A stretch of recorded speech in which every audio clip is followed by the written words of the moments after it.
Donc Trump est en roue libre, hein, voilà, il a sauvé les Vénézuéliens, il les a sauvés, il va leur pomper tout leur pétrole, il les a sauvés, il a annoncé, hein, il va pomper à coups de milliards le pétrole vénézuélien, tout va bien. Il a quand même menacé, bah oui, le président colombien, de lui botter le cul si jamais il ouvre trop, tout va bien. Il a indiqué qu'il allait aussi s'occuper de Cuba, histoire de leur redonner quand même un petit élan d'économie. C'est vraiment, vraiment, il mérite, mais réellement, le prix Nobel de la paix, le mec. Clairement. C'est bizarre, il n'est pas aussi investi à Gaza.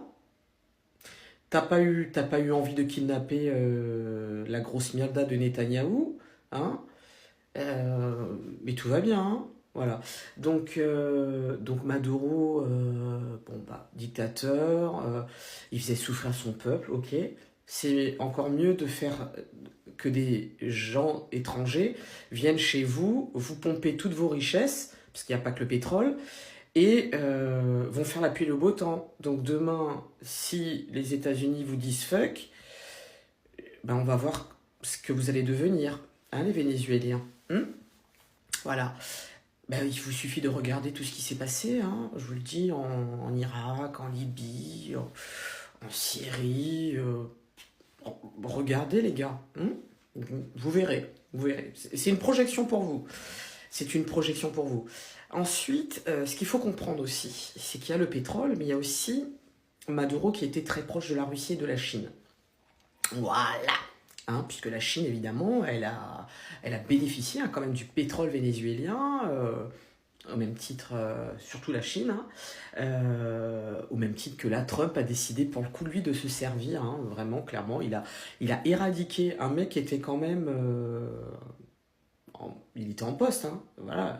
Il était en exercice, ce président. Hein, je ne savais pas que le droit international le permettait. Ah, non, le droit international ne le permet pas. Ils sont censés observer, ils ont une obligation de réserve et ils ne doivent jamais intervenir, voilà, dans la gestion d'un pays, quand bien même, voilà, la politique soit discutable. La preuve en est, on le voit bien avec Netanyahou. Et pourtant, personne ne le sort. Le mec a des mandats d'arrêt internationaux à son encontre. Personne n'a kidnappé Netanyahou. Et ça gêne personne, hein. Mais du coup, je voulais savoir, puisque vu que c'est possible maintenant, puisque bah, chacun son chacun, bah, la Chine va pouvoir bah, aussi, pourquoi pas s'emparer de Taïwan. Et puis, bah, les États-Unis, pourquoi pas, parce qu'ils ont quand même pour ambition d'annexer le Canada. Why not? Et puis, on a quand même l'Union européenne. Avec l'Ukraine. Enfin, la Russie. Donc là, ils se préparent quoi, en fait, les gars? Ils se préparent quoi? Une bonne guerre. Donc ils sont en train d'organiser toutes les conditions pour qu'il y ait une bonne guerre qui pète, en fait. Et il y en aura plusieurs. Il y en aura plusieurs guerres. Ouais. Et donc, tous ceux qui disaient « Mais non, il n'y aura jamais la guerre ». Ouais. Ben regardez comme les choses s'organisent et sont en train de s'orchestrer. C'est juste extraordinaire. On vous l'a dit, on a une poignée de milliardaires à la tête de pays qui se pensent les maîtres du monde et qui peuvent foutre le chaos. Voilà. Et d'ailleurs prendre nos enfants pour les envoyer à la guerre que eux ont choisie. Voilà. 197 pays, je crois que je vous avais dit. Ouais, je crois qu'il y a 197 pays. Voilà, 197 milliardaires peuvent foutre la merde dans le monde entier. Sans que eux et leurs proches ne soient emmerdés. Bah écoutez, les prochains, qui sera la cible? Vu que maintenant tout est permis, le droit international, tout le monde chie sur le droit international, les mandats d'arrêt, tout le monde chie dessus. C'est marrant. C'est marrant comme les enjeux, les intérêts des uns et des autres prennent le dessus, le pas sur tant de choses. En fait, les arrangements sont très simples. Chacun ferme sa boca sur la guerre qu'il déclare à d'autres pays personne ne bouge. Voilà. L'Europe soutient Trump.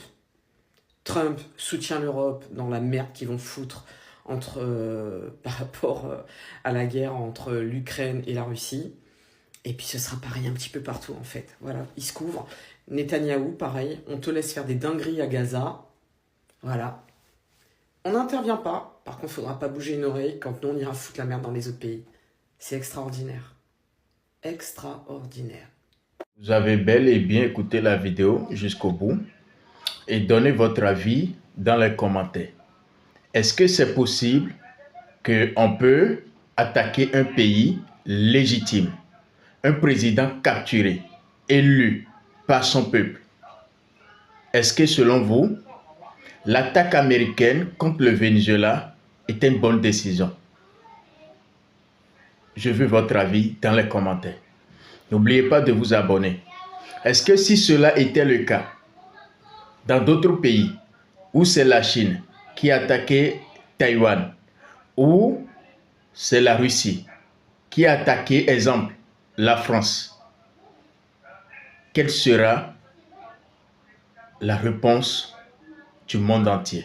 Je veux que vous donniez votre avis dans les commentaires. Si les lois ont été créées pour les faibles, pour arranger les plus forts, ou bien ça a été créé pour contrôler ou dominer le monde, je veux votre avis dans les commentaires. N'oubliez pas de s'abonner, partager la vidéo autour de vous et inviter les gens aussi à également s'abonner à la chaîne. Merci, ciao, on se dit à la prochaine vidéo. Merci.